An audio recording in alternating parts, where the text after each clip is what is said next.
আল্লাহ সুবহানাহু ওয়া তাআলা কত ক্ষমতাশীল। সময়ের সাথে সাথে আল্লাহ সুবহানাহু ওয়া তাআলা মানুষের মনকে পরিবর্তন করে দেয়।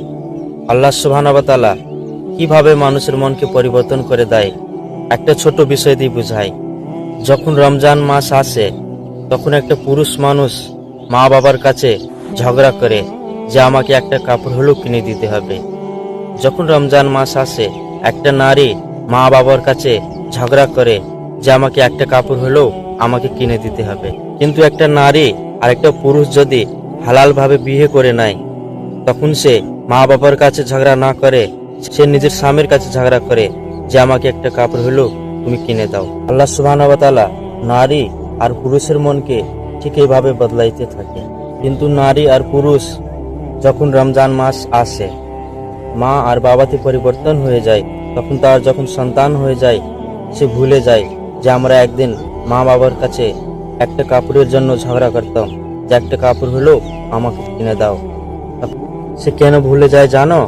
কারণ মনের শান্তি, মনের শান্তি, ভালোবাসা, মুখের উপর হাসি আর তার ছোট্ট ছোট খুশির বিষয় আর ছোট ছোট কষ্টর বিষয় সবকিছু একটা মা বাবা নিজের সন্তানের নামে করে দেয়। আর সে ভুলে যায় যখন রমজান মাস এসছে আমাকেও একটা কাপড় কিনতে হবে।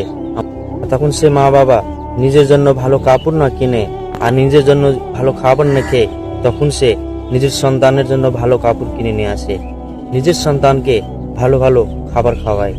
আল্লাহ সুবহানাহু ওয়া তাআলা সময়ের সাথে সাথে মানুষের মনকে পরিবর্তন করতে থাকে।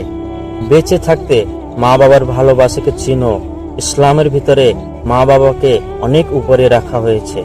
নবী করিম সাল্লাল্লাহু আলাইহি ওয়াসাল্লাম বলছে, আমি যদি ইশার নামাজ পড়তাম আর আমার মা যদি আমাকে ডাক দিত মুহাম্মদ সাল্লাল্লাহু আলাইহি ওয়াসাল্লাম, তো আমি ইশার নামাজকে ছেড়ে দিয়ে আমি মাকে বলতাম, বললো আমার মা কত সন্তান এই রমজান মাসে নিজের মা বাবাকে একটা কাপড়ও কিনে দিতে পারে না। তারা এটাই ভাবে যে আমার মা বাবার হয়তো এখন বয়স হয়ে গেছে, ভালো কাপড় পরে কি করবে।